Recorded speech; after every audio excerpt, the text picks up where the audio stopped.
Leadership in early childhood education and care is a Leadership in early childhood education and care is a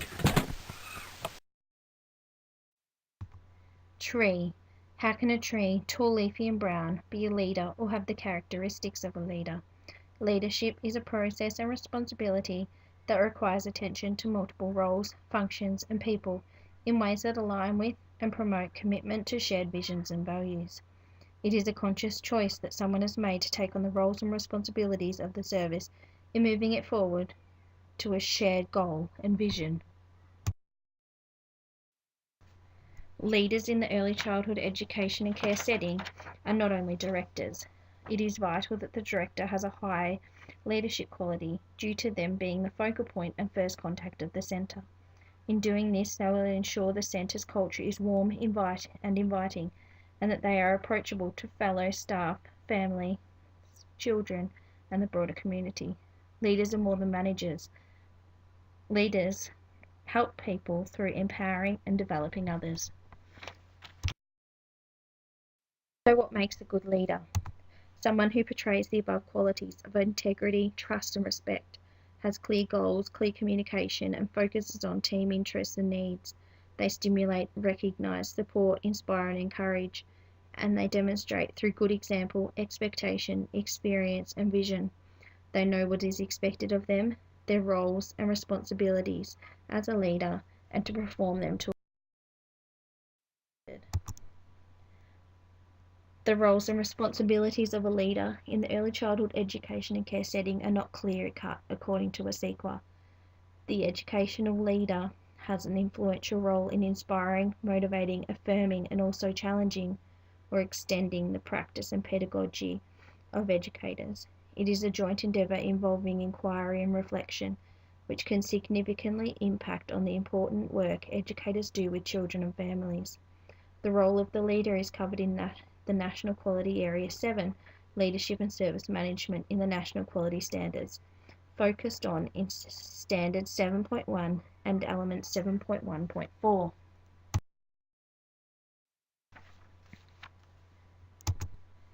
The roles and responsibilities of a leader can include administration, children's wellbeing, staffing arrangements, commitment to continual learning, implementation of early years learning framework and national quality standards, safe assessments of quality improvement processes, safe educational and inclusive environments, and relationships and partnerships with families, educators, children, and the wider community. So, how can a tree be a metaphor for leadership in early childhood education? This will be discussed in the following slide. It provides a solid foundation. As the leader of a centre, it is necessary to have a solid, well-nourished and cultivated support system.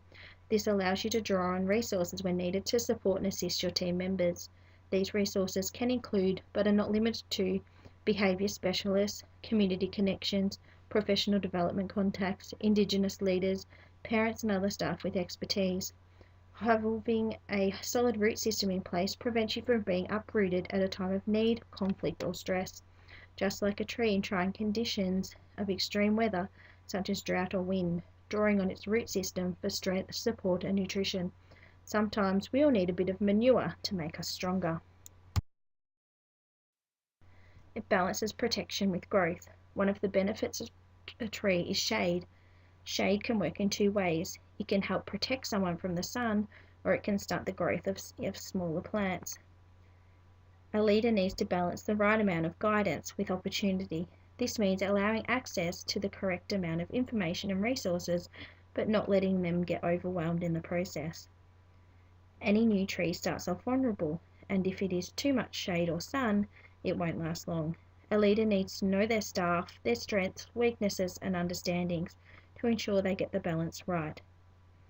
A leader needs to develop the surroundings where new ideas, new workers and managers can thrive with the right balance. They work well with others, but also stand alone. Leaders have the difficult task of making the hard decisions that can ultimately change the direction of the service and its educators. They have to have confidence and clarity to put the centre's mission and vision into practice. While being able to stand alone, leaders also need to be able to work well with others, including their educators, children, family, and the wider community. They consider the multiple perspectives of the centre and provide understanding, support, and direction. They achieve consensus to reach objects, and at times they stand tall to make decisions for the centre and educators. Trees can be incorporated into a large landscape to provide a plan setting, or they can hold their stance in providing a view by themselves. Leaders renew themselves and adapt to the environments. Leaders learn, forgive, and reset in an action cycle of observing, planning, acting, and implementing, evaluating, reflecting, and shaping continuously. They are always learning and making time for growth and development for both themselves and others.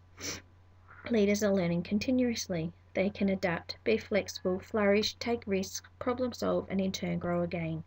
Just as trees mature and develop through its cycle of living to adapt to the seasons of the year. As trees grow, they are shaped by their surroundings. A leader is also shaped by the environment and their surroundings. A leader needs to take into account all elements of the centre and adapt and mould themselves to fit the centre and to make the centre fit their leadership style. Trying to resist the elements will cause them to be uprooted or break out under their own weight. A leader should recognise their own changes throughout their career.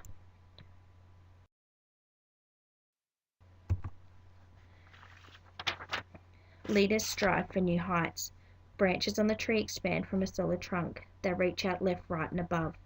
The trunk represents the leader and the branches represent the areas that both the leader and educators need to grow. As is evident, people seek different spaces based on needs, environments, and experiences. The people we lead will want to outgrow to expand their knowledge, understanding, and skills.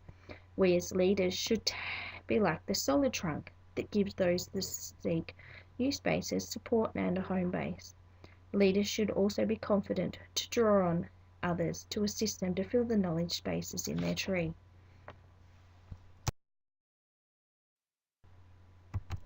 Leaders shape the next generation. Throughout its life, a tree drops seeds to be the next generation. When a tree decays, it will give back to the earth and provide a space for others to grow.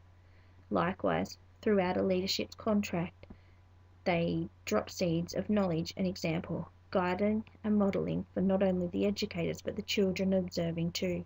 It is also desirable for leaders to be aware and recognise that sometimes they must step back and take joy in letting others progress beyond them to ensure a rich and quality service continues. Importance of relationships between colleagues, educators, parents, families, and the wider community is to promote teamwork and a sense of richness and accomplishment, to see worth in having all parties involved in the practice, to share talents, collaboration, listening, and support in even trying times. It is all for the benefit and for all perspectives of the centre.